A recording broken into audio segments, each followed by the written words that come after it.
Good morning. 8वी शिष्यवृत्ती परीक्षा 2022 आपण बुद्धिमत्ता विषयाची प्रश्नपत्रिका पाहतोय. आज आपण प्रश्न क्रमांक 26 ते 41 पाहूया. बघा, गटात न बसणारे पद ओळखा. पहिला पर्याय अक्षत, दुसरा अक्षर, तिसरा शाश्वत आणि चौथा आहे तो अक्षय. कोण सांगते पाहूया. गटात न म्हणजे विसंगत शब्द कोणता निघेल? चला फास्ट.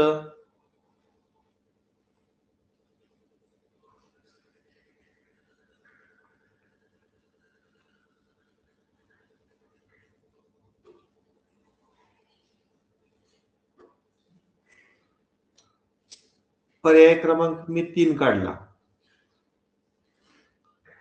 कारण शाश्वत हा एकच जोड शब्द आहे, बरोबर ना? बाकीचे 3 जोड शब्द नाहीत, म्हणून मी 3 नंबरचा पर्याय काढला. काही जणांनी पर्याय क्रमांक 1 काढलेला आहे, कारण अक्षर, शाश्वत आणि अक्षय हे 3 समान अर्थाचे शब्द आहेत, म्हणून याचं उत्तर काही जणांनी पर्याय क्रमांक 1 पण काढलेला असेल. महाराष्ट्र राज्य परीक्षा परिषद पुणे यानं याचं उत्तर पर्याय क्रमांक 1 पण बरोबर दिलेलं आहे आणि पर्याय क्रमांक 3 पण बरोबर दिलेलं आहे. ठीक आहे, नेक्स्ट सांगा, विसंगत आकृती कोणती निघेल यामध्ये?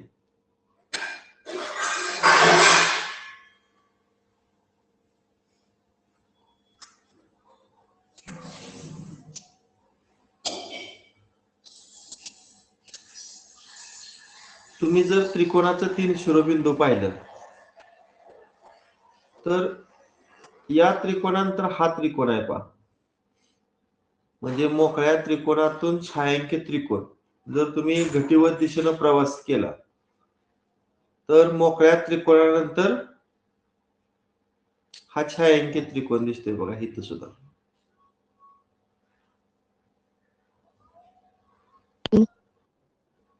इथं पण मोकळ्या त्रिकोणानंतर पुढे छायांकित त्रिकोण दिसतोय घटीवत दिशेनं प्रवास केल्यानंतर. लगेच दिसतोय दुसऱ्या शिरोबिंदूवर. मग या मोकळ्या त्रिकोणानंतर हिता आहे का लगेच छायांकित त्रिकोण? तर पुढच्या शिरोबिंदूला दिसतोय, म्हणून कुठला घटक निघणार इथं? कुठल्या आकृती निघणार विसंगत मध्ये?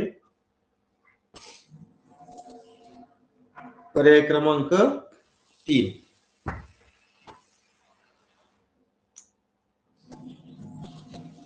पाचशे 5, 336, 209 आणि 126.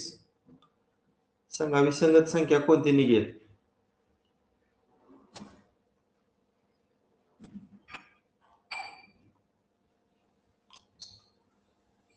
आता या सर्व घनाच्या जवळच्या संख्या दिसत का रे?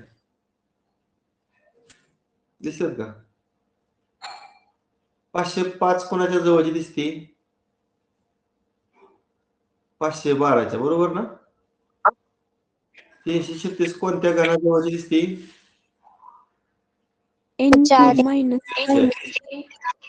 आणि 209 कोणाच्या जवळची दिसते? 216. आता सांगा, 512तून किती वजा केल्यावर 505 येते? 7. 343 मधून किती वजा केल्यावर 330 येते? 7. आणि 216तून किती वजा केल्यावर 209 येते? 7. म्हणजे 512 कोणाचा घन रे? 8चा घन वजा 7. 343 7चा घन वजा 7. 216 6चा घन वजा 7. आता मला सांगायचं 126 म्हणजे 125 अधिक 1 येते, ठीक आहे? आणि 125 कोणाचा घन आहे? 5चा घन. आता 1 मिळवलं.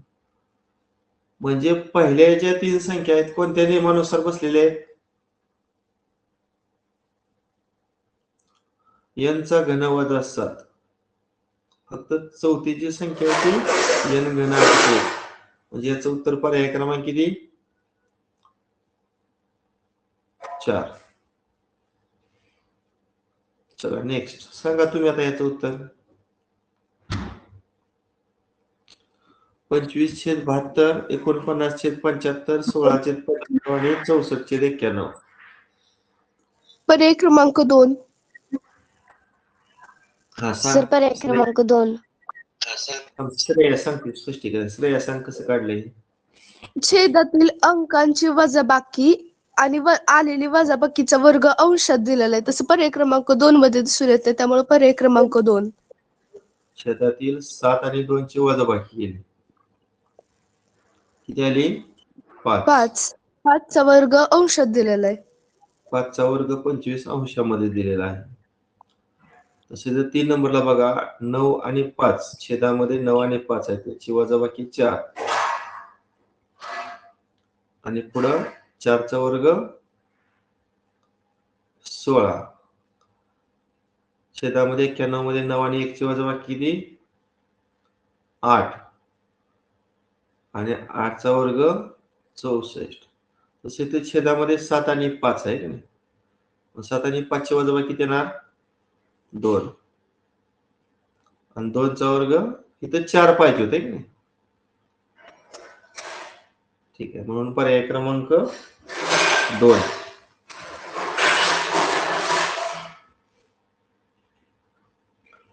हा JVAURXQW कोणता पर्याय निघतोय सांगा.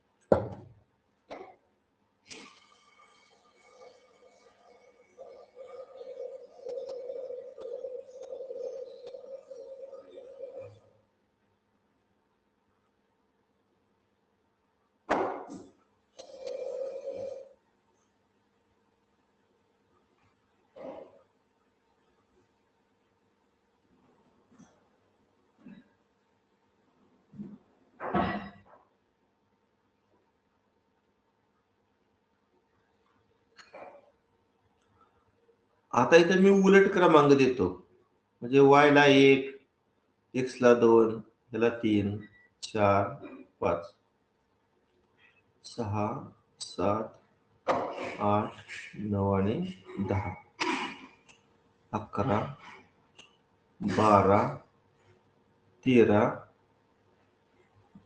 14 आणि 15, 16, 17, 18, 19, 20, 21, 22, 23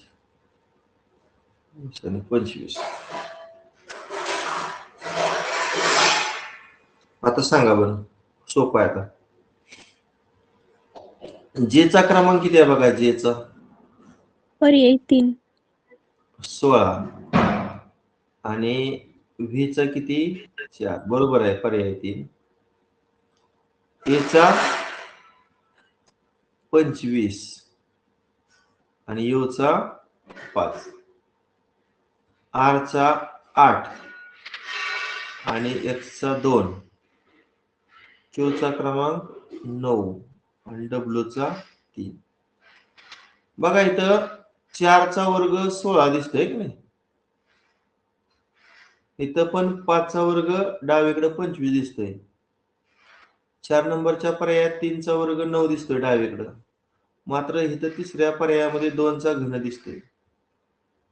म्हणून याचं उत्तर पर्याय क्रमांक 3. म्हणजे आपल्याला नेहमी सवय कशी असते, ए ला 1, बी ला 2 असा क्रमांक देऊन विचार करण्याची. परंतु काही अपवादात्मक गणितामध्ये उजवीकडून डावीकडे क्रमांक सुद्धा विचारात घेतले जातात. आता ह्याचा अजून एक पर्याय येतोय. 3 1 झाला ना, अजून एक पर्याय येतोय. कुठला सांगा. एकच पर्याय विचारलाय, परंतु काही विद्यार्थ्यांचा जुन्या दुसरा एक पर्याय आला होता. MSC पुणेनं तो पण पर्याय बरोबर दिलेला आहे. कोण सांगेल पाहूया.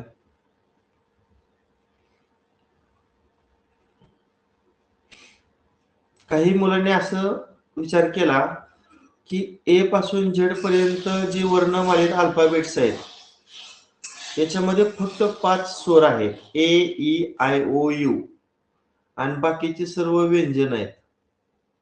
इंग्रजी वर्णमालेचा जर विचार केला तर जो दुसरा पर्याय आहे बघा, त्यामध्ये ए आणि यू काय आहेत, स्वर आहेत. बाकी जेव्ही जोडी व्यंजनाची आहे, आर एक्स व्यंजन आहेत आणि क्यू डब्ल्यू सुद्धा व्यंजन आहे. त्यामुळे दुसरा पण पर्याय बरोबर दिलेला आहे आणि तिसराही पर्याय बरोबर दिलेला आहे. खालील मालिकेतील प्रश्नचिन्हाच्या जागी येणारे पद पर्यायातून निवडा. सांगा पाहू. आता याचं मात्र तुम्ही उत्तर सांगायचं.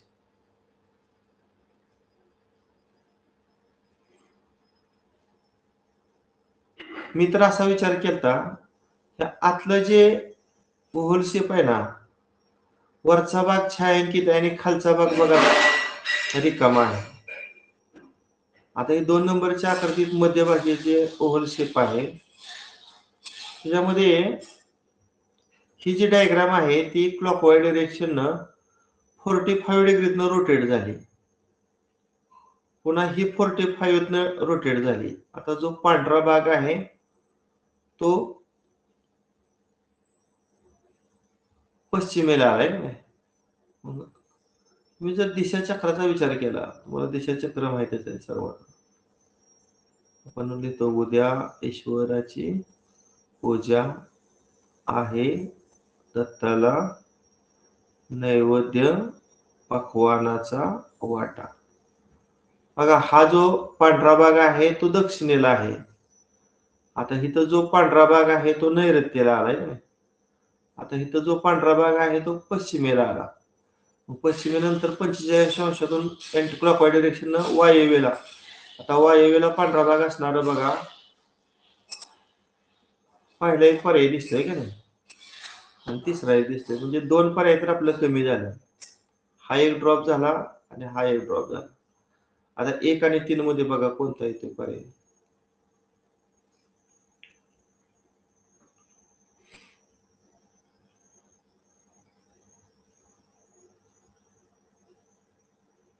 पर्याय क्रमांक 3. हा, पर्याय क्रमांक 3. कारण सांग. सर, जी बाकीची 2 चिन्ह आहेत ती ज्या मुख्य दिशा आहेत त्यांनाच रोटेट होत आहेत, त्यामुळे पर्याय क्रमांक 3. बरोबर. नेक्स्ट 32.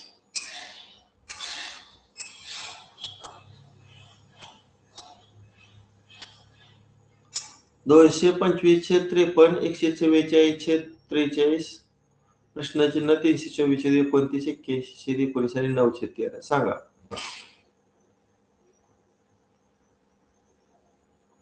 पर्याय क्रमांक 4. हा सांग कसं काय. खाली छेदामध्ये एक आड एक मूळ संख्या घेतलेल्या आहेत आणि अच्छा. संख्येतील अंकांचा गुणाकाराचा वर्ग अंशात दिलाय. बर, 1 मिनिट. 13 नंतरची मूळ संख्या कुठली, 17. 17 नंतर 19. 19 नंतर 23. 23 नंतर 29. 29 नंतर 31. 31 नंतर 37 नंतर 41 नंतर 43 नंतर 47 त्यानंतर 53. एकाडे एक मूळ संख्या घेतल्यात, म्हणजे इथं 13 घेतली, 17 सोडली, 19. 19 नंतर 23 सोडली, 29. 29 नंतर 31 सोडली, 37. 37 नंतर 41 सोडली, 43 घेतली. 43 नंतर 47 सोडली, 53 घेतली. बरोबर आहे. आता मग इथं काय केलंय बघा, तिने सांगितल्या पद्धतीनं 13 मध्ये 1 आणि 3 चा गुणाकार केला, 3 आणि 3 चा वर्ग 9. 19 मध्ये 1 आणि 9 चा गुणाकार 9 आणि 9 चा वर्ग 81. 29 मध्ये 2 आणि 9 चा गुणाकार 18 आणि 18 चा वर्ग 324. 37 मध्ये 3 7 21 आणि 21 चा वर्ग 441. 43 मध्ये 4 आणि 3चा गुणाकार 12, 12चा वर्ग 144. त्यानंतर 53 मध्ये 5 आणि 3चा गुणाकार 15, 15चा वर्ग 225. म्हणजे कोणती संख्या इथे दिलेली नाही? 441 छेद 37 येणार आहे का नाही? म्हणून पर्याय क्रमांक 4 32. चला पुढचं सांगा. आता इथं मला वाटतं एक संख्या त्यांनी द्यायला हवी होती. मी इथं 225 एक संख्या ऍड करतो. म्हणजे सगळ्यात डावीकडे 1000 लिहितो. त्याच्या 2 नंबरला 557, 3ला 443, इथं 316, पुन्हा प्रश्नचिन्ह, पुन्हा 225, त्यानंतर 217 आणि त्यानंतर 216. हा आता बघा येईल बरोबर. पर्याय क्रमांक 2. पर्याय क्रमांक 2. म्हणजे ह्या प्रश्नाची जागा काय पाहिजे? 252. फरक काढला, सांगा फरक. 1 तर घन संख्येचा फरक आहे. हा करा ना. 1000 मधून 657 वजा करा. 343. हा कोणाचा घन आहे? 7चा. या दोघांची वजाबाकी 216. 216. हा कोणाचा घन आहे? 6चा. 6चा घन. बरोबर. या दोघातला फरक बघा. 125. कोणाचा घन? 5चा. पुन्हा ह्या दोघातला फरक 64. कोणाचा घन? हा 4चा. 4चा. ह्या दोघातला फरक 27चा. 20. हा कोणाचा? 3चा. 3. ह्या दोघातला हा 8. 8. 2चा घन. आणि हे तर 1चा फरक आहे. म्हणजे 1 1चा फरक 1चा घन. म्हणून पर्याय क्रमांक 2.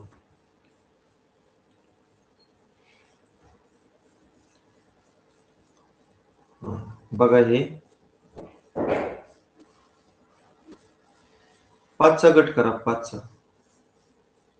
3 4 5 इथं 5, 1 2 3 4 5 इथं पण 5 आणि राहिलेल्या 5चा आहे.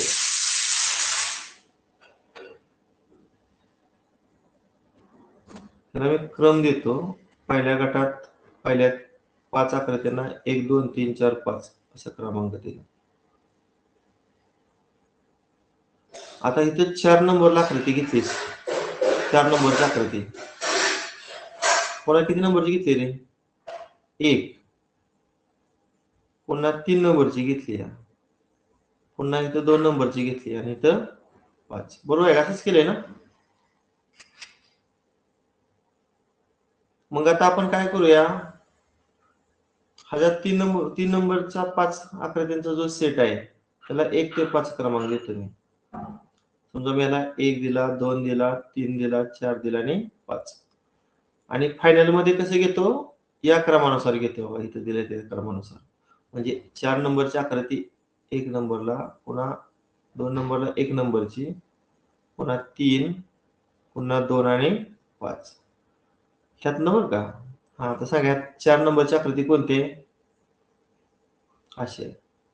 बरोबर ना? पुन्हा 1 नंबरची आकृती घेतो.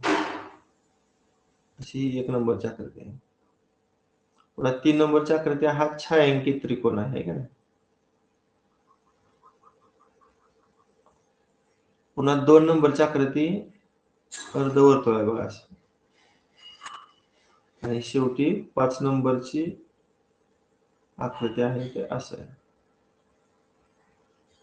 मग आपल्याला दोन पर्याय तर दिलेले आहेत, हे दोन आकृती दिलेले आहेत. शेवटच्या तीन आकृत्यांचा पर्याय शोधायचा. अशा तीन आकृत्या कुठे आहेत बघा.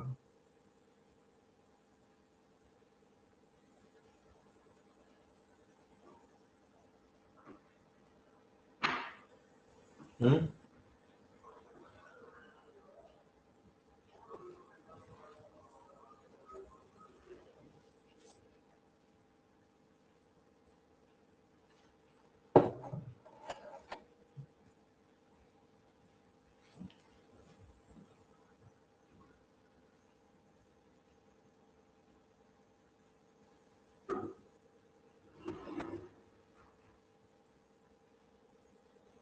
नाही, एक असा रेखांकित अर्धवर्तुळ पाहिजे.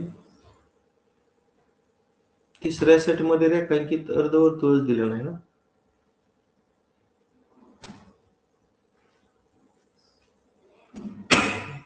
बर, हा तर पर्याय ड्रॉप झाला.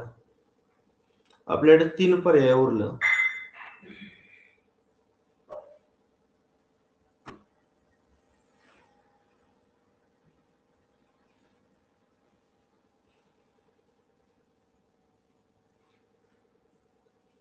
आता इथं काय झालंय, दोन्ही जे अर्धवर्तुळ आहेत ते रेखांकित आहे, त्यामुळे हा पण पर्याय ड्रॉप झाला.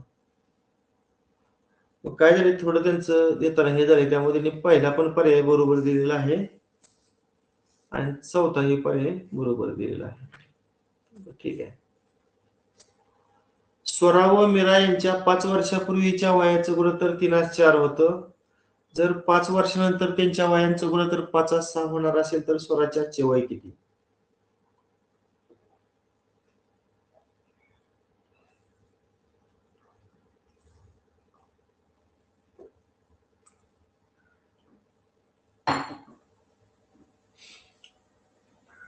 ज्यावेळेस असं गुणोत्तर दिलं जातं त्यावेळेस आपण x हा समानपट घ्यायचा. समजा 5 वर्षापूर्वीचं वय आपण इथे विचारात घेऊ. 5 पूर्वी, इथं सध्याचं वय विचारात घेऊया आणि तर 5 वर्षानंतरचं वय विचारात घेऊया.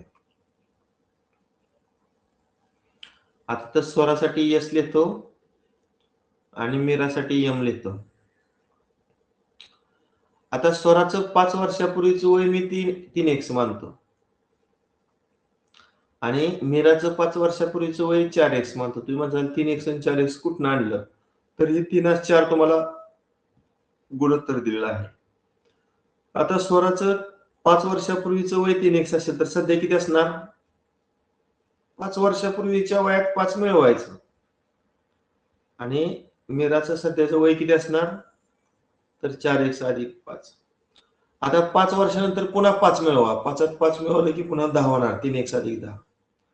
आणि मीराचे किती होणार? 5 वर्षानंतर 5त 5 मिळवलं की पुन्हा 10.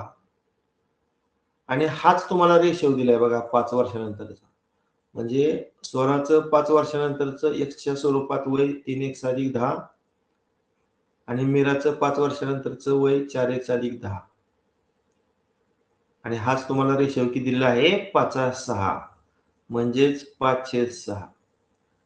तिरकस गुणाकार 3x गुणिले 6 18x, 10 गुणिले 6 60, 5 गुणिले 4 20x आणि 10 50.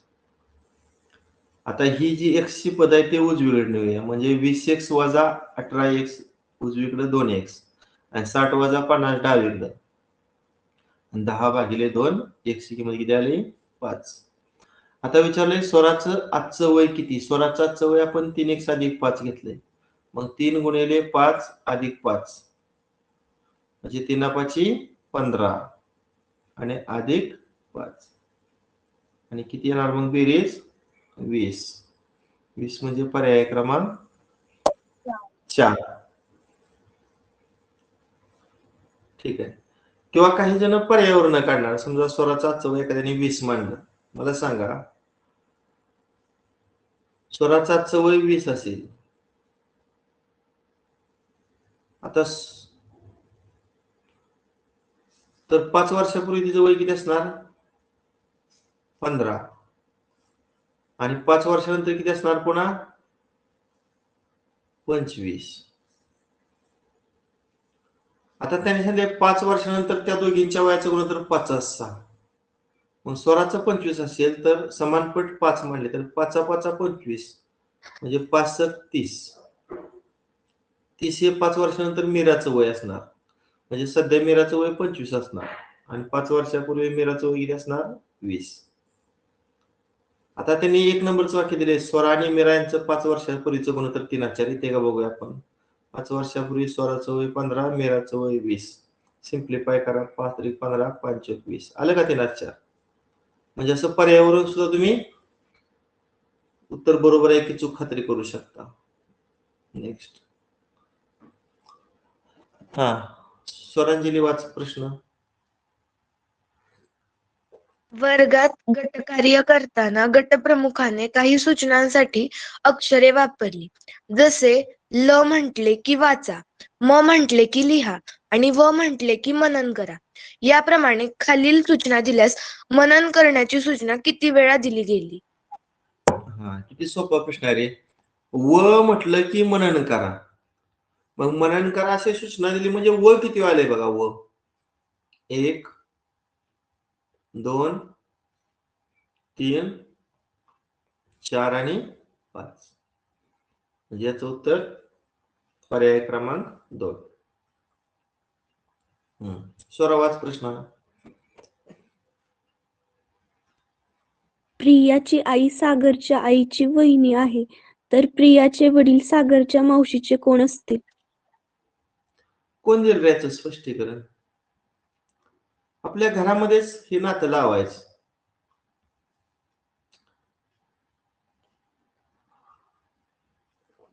समजा मी सागर आहे. बघा, मी कोण आहे? सागर आहे. आता माझ्या आईची वहिनी, माझ्या आईची वहिनी माझी कोण लागणार आहे? माझ्या आईची वहिनी माझी कोण लागणार? तुम्ही तुमच्या घरात नातं लावा. तुमच्या आईची वहिनी मामी. अगदी बरोबर. कोण लागणार? मामी. आता प्रियाची आई सागरच्या आईची वहिनी आहे. म्हणजे माझी जी मामी आहे ती कोणाची आई असणार?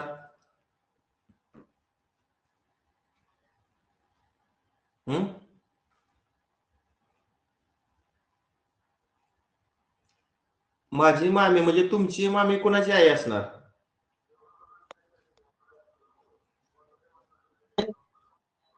मामाच्या मुलीची. बरोबर आहे ना? आता इथं प्रिया आहे का नाही, तिथं तुमच्या मामाच्या मुलीचं नाव टाकायचं थोडक्यात. कळलं का? आता झालंय प्रियाचं वडील. प्रियाचं वडील म्हणजे तुमच्या मामाच्या मुलीचं वडील. तुमच्या मामाच्या मुलीचं वडील म्हणजे तुमचं कोण लागणार आहे? मामा. मामा. आणि सागरची मावशी म्हणजे तुमची मावशी. ठीक आहे. आता तुमची मावशी आणि तुमचं मामा यांचं रिलेशन काय? भाऊ बहीण. किती सोपा प्रश्न आहे. म्हणजे आपल्या घरात ते नातं लावायचं म्हणजे नात्याचं प्रश्न सुटतात. भाऊ. पर्याय क्रमांक 1. नेक्स्ट. सिद्धी डोका आहे का?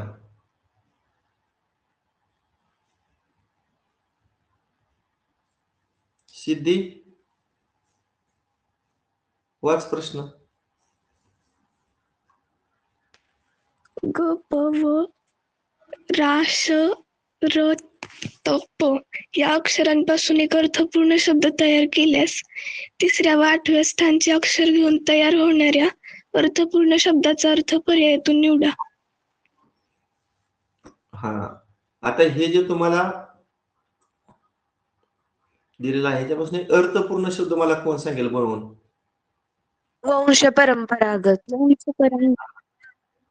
बऱ्याच जणांनी प्रश्नपत्रिका सोडले ते, त्यामुळे सोपं जाणार. वंश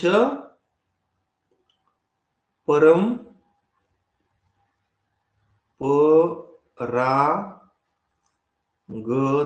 वंश परंपरागत. बर, किती नंबरचा शब्द घ्यायचा? 3 नंबर ना?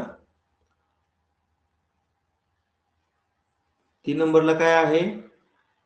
प 4 5 6 7 8 आणि त म्हणजे यापासून तयार होणारा जो अर्थशब्द आहे तो पत आहे आणि ते उलट केलं तर तप पण होतंय की नाही? हा सांग आता. तप म्हणजे माहिती आहे, तप म्हणजे काय? 12 वर्षांचा काळ. आणि पत तुझं काय पत आहे का नाही आपण म्हणतोय की अब्रू. पत या शब्दाचं अनेक समानार्थी शब्द आहेत. अब्रू आहे किंवा नावलौकिक, प्रतिष्ठा. म्हणजे याचं उत्तर पर्याय क्रमांक 2 आहे, पर्याय क्रमांक 3 आहे. संख्यांच्या मांडणीतील सूत्र ओळखून प्रश्नचिन्हाच्या जागी येणारा पर्याय निवडा. चला सांगा पाहू.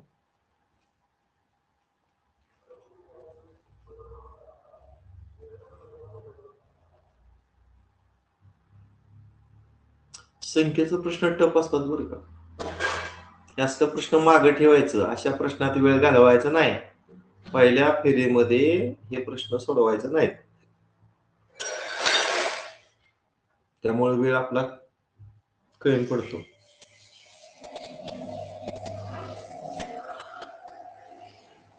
समोरासमोर 3 आणि 8 आहे का नाही, यांच्या घनांची बेरीज करून सांगा किती ते. 3चा घन किती रे? 27 आणि 8चा घन किती? 512. किती बेरीज येते? 539. 539. आता हे समोरासमोर 9 आणि 5 आहे, ह्यांच्या वर्गांची बेरीज करा. घन नाही करायचं, वर्ग करायचा. किती? 9चा वर्ग 106. किती तेव्हा बेरीज? 106.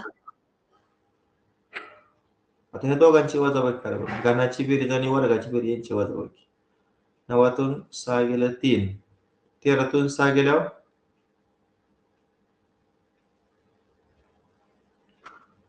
7. नाहीत का?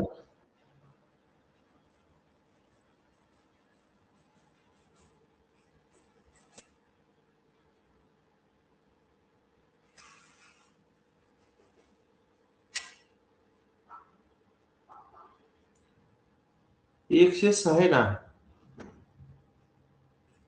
मग 3तून 0 गेलं आणि 5तून 1 गेलं 4. आले की 433 मध्ये. आता इथं पण तो नियम लागणार, पण त्यात वेळ घालवायचा नाही. डायरेक्ट मी शेवटचं करतो. इथं 6चा घन आणि 9चा घन. सांगा 6चा घन किती? 216 आणि 9चा घन किती? 729. करा बेरीज. 9 आणि 6 15. चला 1 2 आणि 1 3 आणि 1 4 आणि 7 आणि 2 9. आता ह्या दोघांच्या वर्गाची बेरीज करायची, त्यातनं मायनस करायची.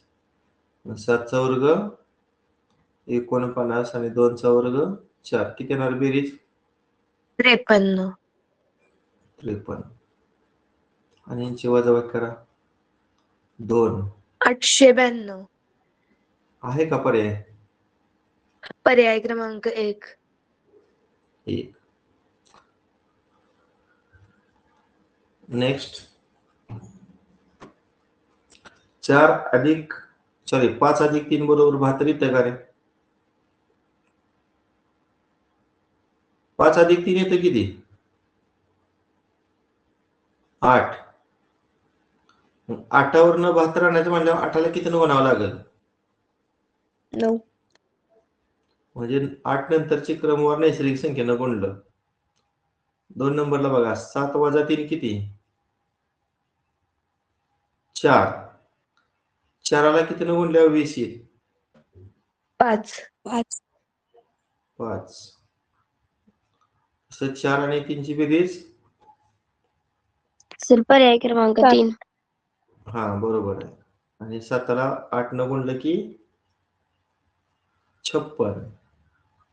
तसं 9 आणि 6 ची बेरीज किती? 15. 15ला 16 गुणायचं. 15 सक 90, चला 9 15 एके 15 9 24 240. पर्याय क्रमांक 3. प्रश्न आकृतीची आरशातील प्रतिमा असणारी आकृती पर्यायातून निवडा. आता हे मी पाहिले असं आहे. आरशातील म्हणल्यावर ते डावीकडे जाणार. म्हणजे हा तर पर्याय ड्रॉपच झाला. क्रमांक 4. हम्म?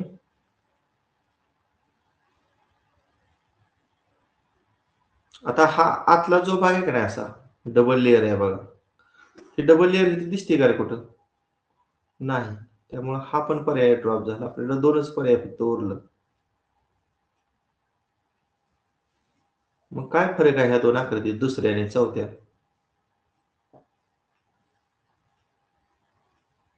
तर दुसऱ्या आकृतीत डबल गुण पाहिजे होते. हा? दुसऱ्या आकृतीत बॉर्डर लाईनच नाही एक. हा बरोबर आहे. ही जी बाहेरची डबल लेअर आहे ती इथं सिंगल लेअर आहे. त्यामुळे हा पर्याय ड्रॉप झाला. म्हणून याचं उत्तर पर्याय क्रमांक 4. ठीक आहे. उद्याच्या तासाला आपण पुढची 17-18 उदाहरणं पाहूया. आणि अभ्यास भरपूर करा. 11 दिवस फक्त परीक्षेला राहिलेत. आपला तास मिस करू नका. परंतु दिवसभर तुम्हाला मराठी, इंग्रजी, गणित, बुद्धिमत्ता सगळ्याच विषयाचा अभ्यास करायचा आहे. भरपूर अभ्यास करा. 22 तारखेच्या परीक्षेत सर्वांना चांगलं यश मिळेल. ठीक आहे. बस करूया. Okay bye.